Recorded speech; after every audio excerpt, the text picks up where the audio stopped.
Shocking absolutely nobody, I play a lot of Nintendo Switch eShop games. Don't believe me? Here's the proof.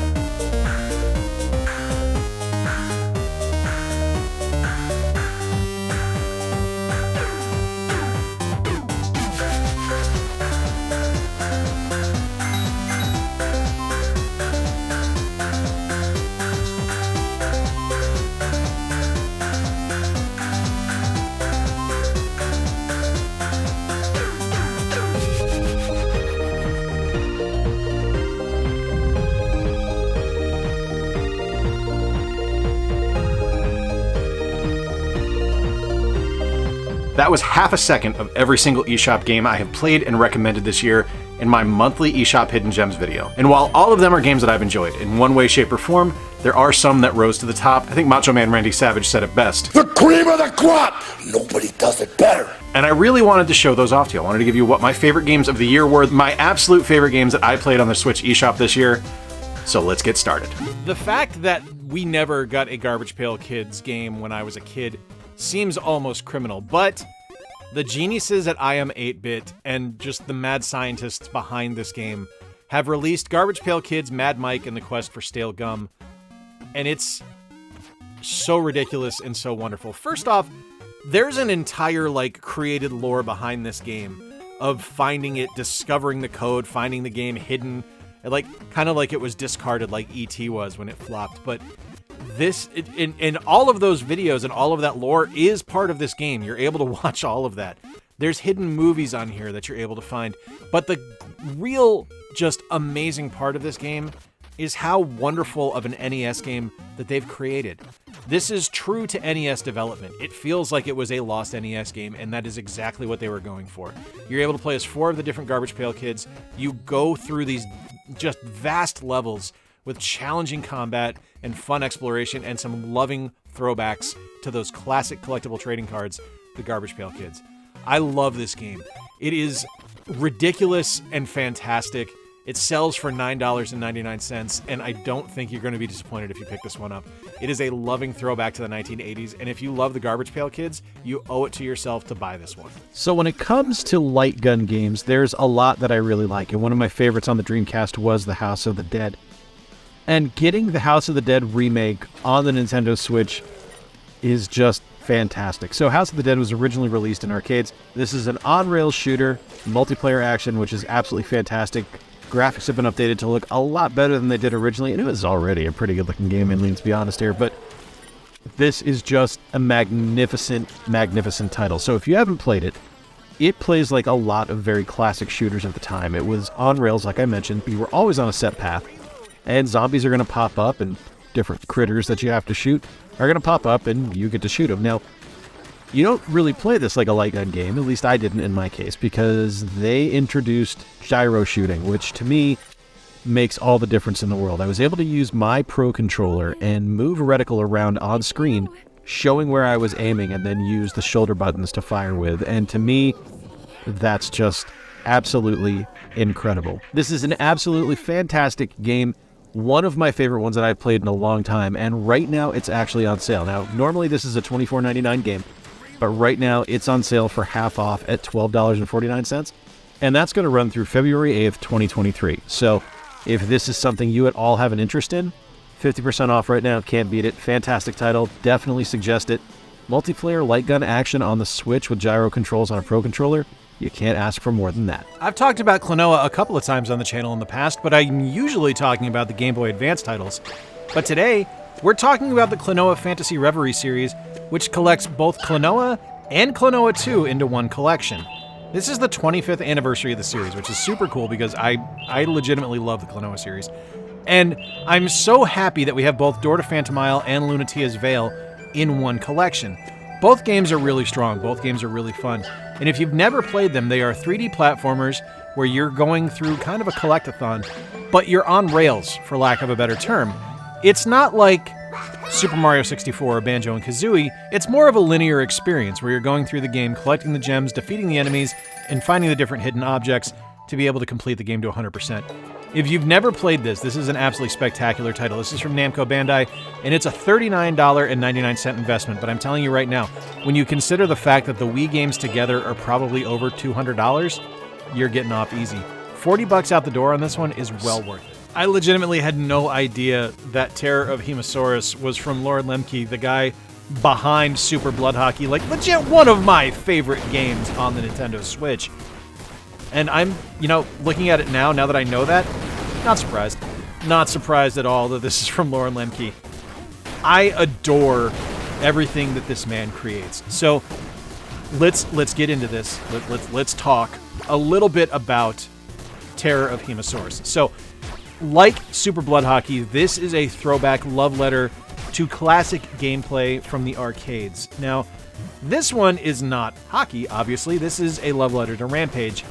And you are a character that was resurrected or awoken or sent back in time by the Church of the Holy Lizard, and they want you awake because humanity sucks, and they have a huge denial problem with what climate change is, and they want you to, wreck a little bit of shop.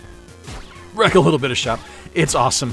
I really, really dig this one. You can play as Hemosaurus, who is the Godzilla clone, Clock Sloth, who is a giant sloth, the autonomous Hemosaurus, which is Mecha Godzilla. It's just so good. This game is absolutely marvelous. Now, it is gory as hell. Absolutely gory, and I would expect nothing less from Lemke and his work on Super Blood Hockey, but this game's just super good. Tons of levels to play from, lots of great gaming options where you have to kind of use the physics of the buildings collapsing to knock down other buildings. It's really cleverly done. You can pick up humans and eat them. You can just kick children. It's everything you want in a game. And like a lot of games on the list today, Terror of Hemosaurus is wonderful single player, but it's even better multiplayer. This you can play with up to 4 people at the same time on a single system. It's from Digerati, it was published by them, and right now it's on sale for $10.49, and that's through the end of March 15th. Normally a $14.99 game, and I can tell you without hesitation, it's worth every penny. If you are looking for some awesome multiplayer mayhem, Terror of Hemosaurus is the game you need. Blanc was one of those games that I saw during the last Nintendo Direct, and I was just instantly intrigued. For something that is completely monochromatic, the game is just absolutely take your breath away gorgeous. And I couldn't quite get past the look when I first saw the trailer for it on the Nintendo Direct. It was something that just absolutely blew my mind. You play as both a wolf cub and a fawn, and you're lost in a snowstorm, and you have to work together to complete the levels. The way the game plays, you control one with one side of the controller, one with the other side of the controller, and you have different abilities that are going to be on your shoulder buttons. So the wolf will be on the left stick, the fawn will be on the right stick, and you move through and you interact with different objects to allow access through the level for each character. And as a single player experience, that's great, but where the game really flexes its muscles and where it really shines is when it's multiplayer.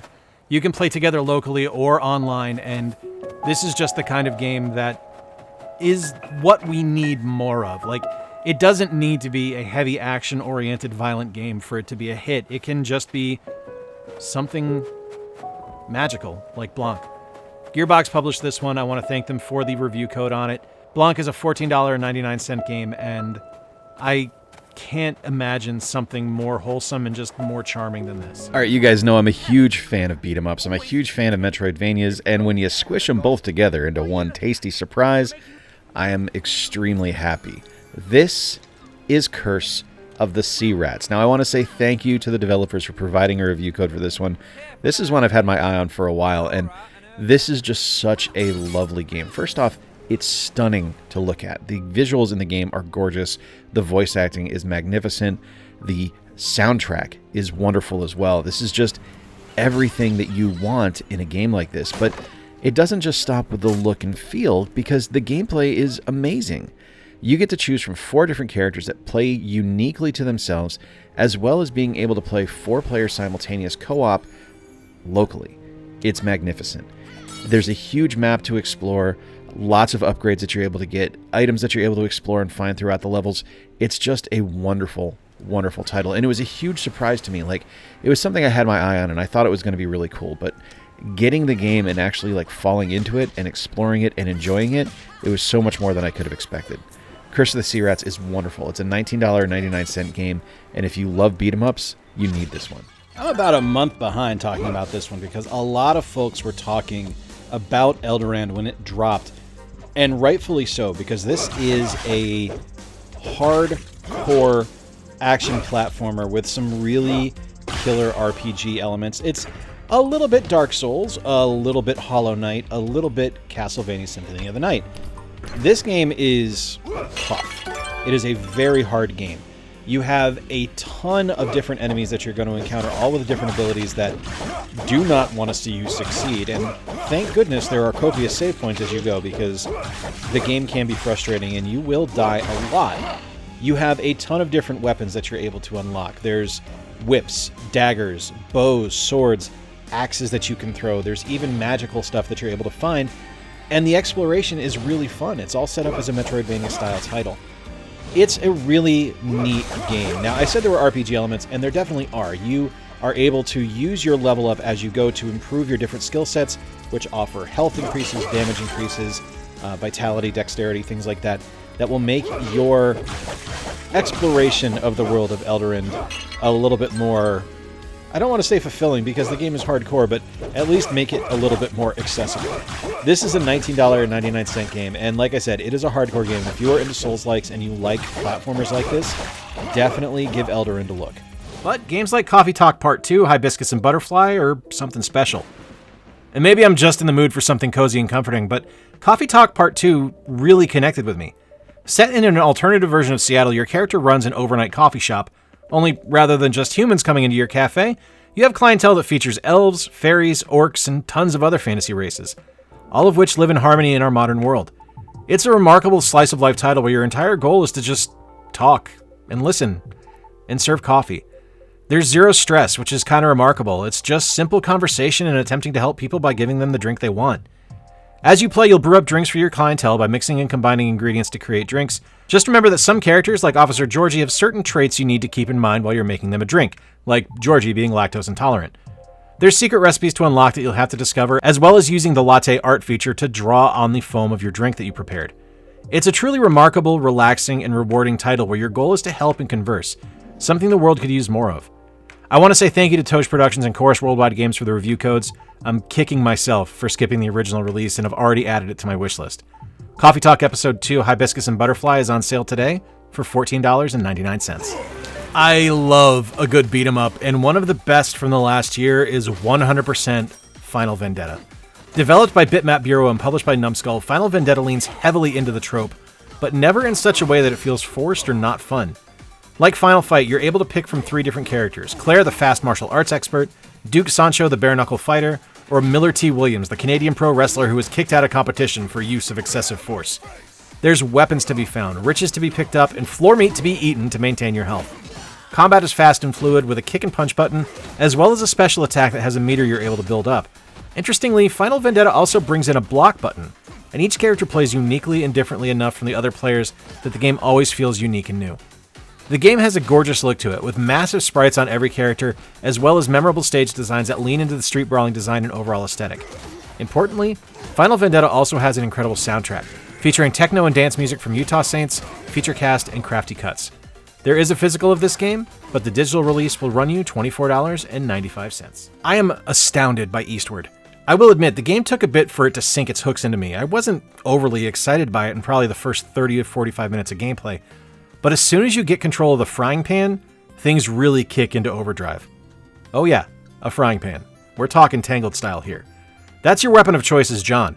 Eastward is 100% a love letter to both A Link to the Past and Earthbound, featuring memorable characters and, frankly stated, bizarre circumstances behind every single corner. Eastward leans heavily into the weird side of things for its overall aesthetic and design.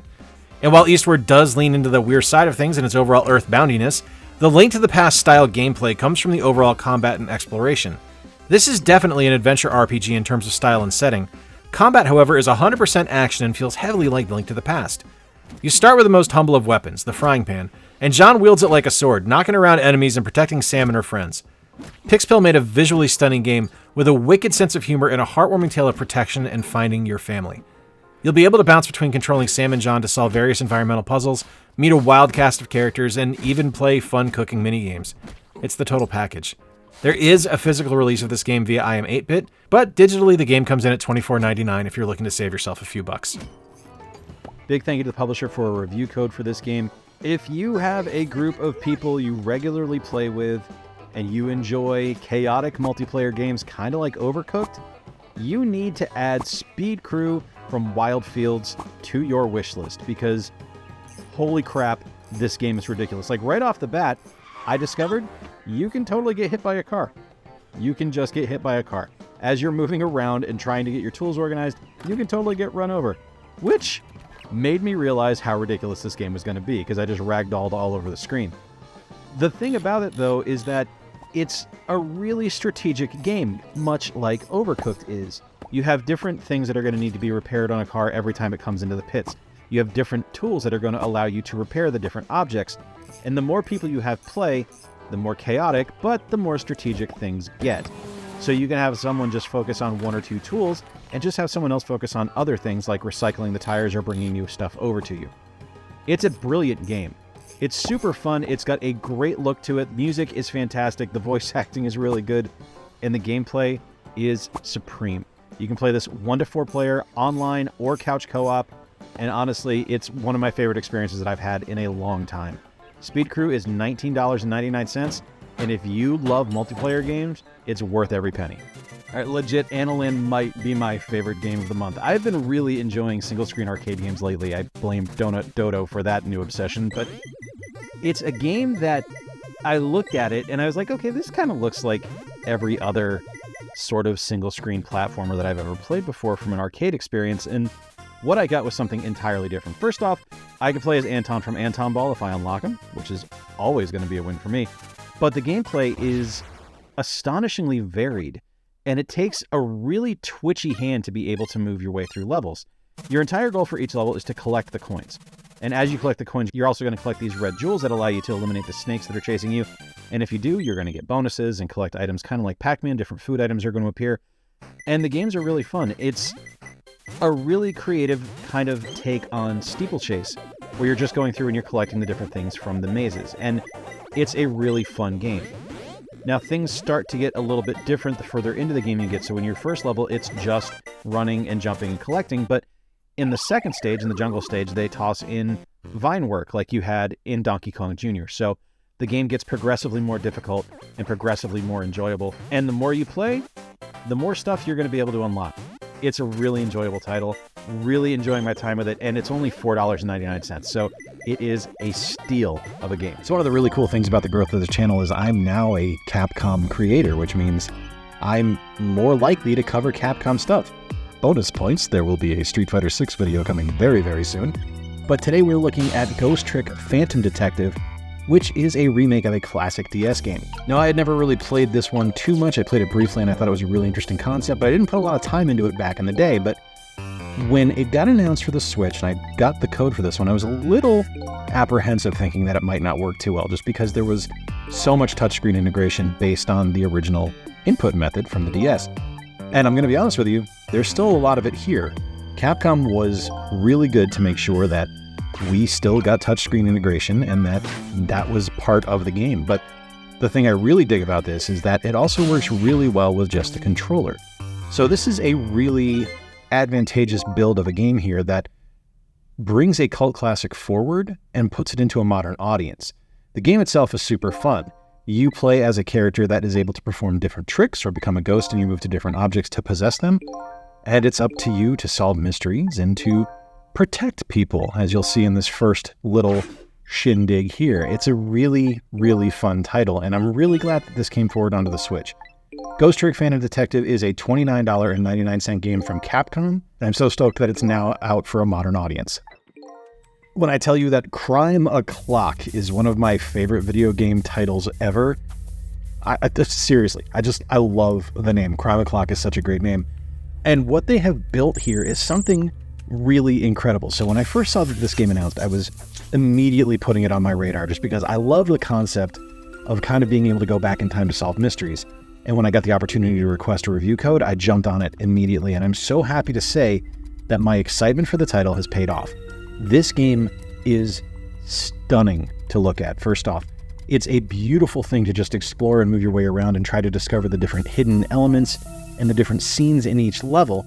And as you play, you're going to be rewinding or fast-forwarding time in order to determine when the crime took place. Now, these crimes range in nefariousness from something as simple as someone breaking into an apartment to a murder via Jack-in-the-Box. And it's a really just ambitious title that takes something so simple that everyone knows. It's essentially Where's Waldo? But then they just put a massive spin on it by putting this different crime-solving mechanic in play that is so much fun. Crime O'Clock is a $19.99 game. It's a wonderful title, and if you dig like search and find puzzles, this game's for you. When I first saw video for It's a Wrap, I said immediately, that game was designed specifically for me. And I'm just absolutely enjoying every single part about it. This is such a clever interpretation of the movie industry. You basically are going through and you're triggering when stunts and effects are going to happen in a movie to make sure that you're able to get your actor from the open of the scene to the close of the scene. Every scene opens with you reading the script. You're allowed to run through and see when the effects are going to go off and reposition certain things. But it's up to you to get from point A to point B. And it's a pretty straightforward game with some vastly wild diversions along the way, because all these different explosions and eruptions and jumps that you have to make just completely throw everything off and will make you have to rethink your position and rethink your strategy to complete your scene. It's a loving, tongue-in-cheek kind of ridiculous nod to a marvelous industry that I just love in the movies, and I think it's incredible. I'm so appreciative of the code review that I got for this game, because it's just a marvelous experience. It's legitimately one of the most interesting games I've played this year. It's a Wrap is $17.99, and hey, if you're interested in it, there's also a demo available to download now from the eShop. I think everybody knows by now that I am a huge Mega Man fan, and I am always more than happy to give a game inspired by the Blue Bomber a shot. And I really, really want to thank Battery Staple for the review code for this brilliant take on a run-and-gun platformer in 30XDX. Now, I might be pronouncing that wrong. I'm basing that off of Strong Bad emails, so if I'm wrong, my apologies. But 30XDX is brilliant. It is a roguelike Mega Man run-and-gun game.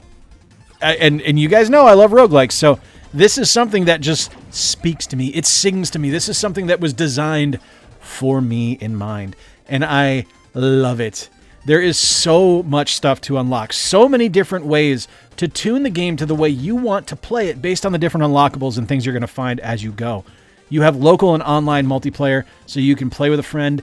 It is magnificent. I love this game. It is such a... First off, it's gorgeous. Like, it is stunning to look at. The music is fantastic, and the gameplay is brilliant. 30XDX is wonderful. It's a $19.99 game, and if you love Mega Man or you just dig roguelikes, check this one out. I told you guys months ago, when this game finally came to the Nintendo Switch, you could expect to see it in an eShop Hidden Gems video. And here we are. Vampire Survivors has launched on the Nintendo Switch, and it's in an eShop Hidden Gems video. If you have been living under a rock and you don't know what Vampire Survivors is, this is the worst possible example of a hidden gem of all time, because it's kind of taken the world by storm, and it's brilliant. It's an auto combat game, but where the creativity in the game comes in is the different characters have different abilities, and you have to choose what weapons are going to be used. It's up to you to move the build along. And the look of the game is great. It's very simplistic, but it's never ending, and it can get busy. Like, there can be so much stuff happening on the screen, and I was so pleased to see how well the Nintendo Switch handled it. Didn't slow down, didn't crash, nothing like that. It just sang on the Nintendo Switch. The cool thing about this one is that now there's multiplayer in Vampire Survivors, and that's super cool to experience as well. You can pick up all of the DLC on the game, for nothing. Like this is a $5 game and the DLC's like $2, $2.50 maybe. I don't remember. It's just a steal. It's so good. I love Vampire Survivors. This is one of my favorite games of the last 10 years, and I will keep buying it on any platform it's offered on because it's that good. And it's only $5. It's a steal. I love the Puzzle Bobble series. It's one of my all-time favorite game franchises, and I really feel so fortunate that I was given a review code for Puzzle Bobble Everybubble because it's a franchise I adore. And it really felt like a pat on the back for the work I put into the channel over the last few years, because to get a code from Taito is kind of mind-blowing to me. If you have not played it, it is essentially a match 3 puzzle, but what you have is you have a machine at the bottom that you're able to move back and forth, left and right, and you shoot bubbles at an angle, and you're able to bounce them off the walls, and you need to match colors to make bubbles disappear. And it's brilliant. It's just such simple gameplay. It's something that everyone can look at and understand. It's something that I love. It's something my wife loves. It's something everyone I know who's ever played Puzzle Bobble enjoys. And not only is there a great solo player experience, there's wonderful multiplayer modes as well, including a cooperative story mode, which is super cool. But my favorite bonus feature in this entire game is Puzzle Bobble versus Space Invaders, which is just incredible. It's exactly what it sounds like. You get to play as whatever character you choose, Bob or Bob at the bottom, and as you move left and right, you're going to shoot bubbles at the invading aliens. It's difficult, it's challenging, it's something completely different than Puzzle Bobble has ever done before, and it's amazing. This is a $39.99 game, and I have had so much fun with this one. It's amazing. Look, I am an absolute sucker for a good roguelite, and I also happen to be a huge fan of Arthurian legends, so when I saw that there was a roguelite about the Arthur legend, I was in, and want to thank the publisher for providing a review code for Knight vs. Giant the Broken Excalibur, because, man, is it fun, and it looks so pretty, and it's got such a great sense of humor. This is exactly what I want in a roguelite. It's difficult, but it's not so difficult that you want to stop playing, like I've experienced with some other roguelites in the past. The story is compelling enough, but just irreverent enough that it's not taking itself too seriously, but I'm curious what's going to happen next, because it doesn't handhold. Like, there's definitely some hints of a particular character's motivations and their expectations and goals, and maybe that character is not exactly what they seem. Come on now, Merlin, be better than that. But I do dig this game. It's a very, very fun title. Lots of different levels, lots of different abilities you're able to get as you go through the game. You're going to find some of the different Knights of the Round Table that have been turned into statues and have died, and you're able to inherit their powers. And kind of like Hades, as you play through, you're going to collect different abilities that add on to your character that give you different bonuses as you play. Absolutely love it. Fantastic title. $19.99. I can't suggest this one enough. There are few games that I've been more excited about this year than Sea of Stars. This is developed by Sabotage Studios, the team behind The Messenger, and when this got announced, I was ecstatic because this is a game that's tailor-made for me. It's a turn-based RPG with timing elements akin to Paper Mario or Super Mario RPG. The characters are memorable and well-designed, the world is full and huge and has an incredible lore, and it ties directly in to one of my favorite video games, The Messenger. There's a demo available for this game, and I'm not going to tell you too much about it because I think the story is that important that if you do get interested in it, you need to have the opportunity to play it yourself because it's just an amazing game. The combat in the game itself is fantastic, with a wonderful turn-based system where you need to be using both your standard just turn-based combat as well as the different skills you have assigned to you to not only defeat the enemies but also use interrupts on the enemies. So when they're using a special move, you actually have to perform your moves to interrupt them from casting that spell or using that action to make their combat less beneficial. There's a lot going on in the game. Not only is there that, but there's also a great cooking mini game. There's a fun game called Reels, I think it's called, which is a mini game that happens in all of the taverns in the game where you're able to... It's like this game's Triple Triad from Final Fantasy VIII. It's a fantastic game. I've legitimately loved every second I've played of it. I've got about 15 hours into the game now, and I don't feel as if I've scratched the surface yet. It's amazing. It's $34.99. And to me, that feels like it's too low because it's that good. You'll be seeing this game again before the end of the year. This is in top contention for my game of the year. let's step back in time to 1997 when men were macho and movies were violent. And let's play Prison City because, this game is chef's kiss perfect. This takes place in the prison city of Detroit, so home sweet home for me. I love this. It is, I think Riggs put it best when he said this is if Shatterhand and Power Blade had a baby, because 100% accurate. This is such a fun action platformer where you're going to be going through and there's challenging fights and fun enemies and great design and a beautiful, amazing soundtrack that is just awesome. Ton of references to classic action movies and video games. A huge array of levels that you're going to have to fight through, including Ford Field here at the stadium, which I kind of love that you get to go to Ford Field where the Detroit Lions play. And there's also hockey guys there shooting pucks at you. I don't know. Look, Prison City is absolutely brilliant. It's normally $16.99, so it's a steal of a price anyway, but it's on sale through the 4th of December for $15.29, and you need to pick this one up. It's amazing. I really enjoy games that kind of take genres and turn them on their head, and really kind of play into my weird sense of needing to organize my backpack in video games, which is where Backpack Hero comes in. And I was so excited about this game when I first saw it. So first off, it's a roguelike. You know I'm down for it. It's got RPG elements. You know I'm down for it. It's got an inventory management system where it's not just, I need to make sure I have 99 of everything going at all times because otherwise I might run out of potions.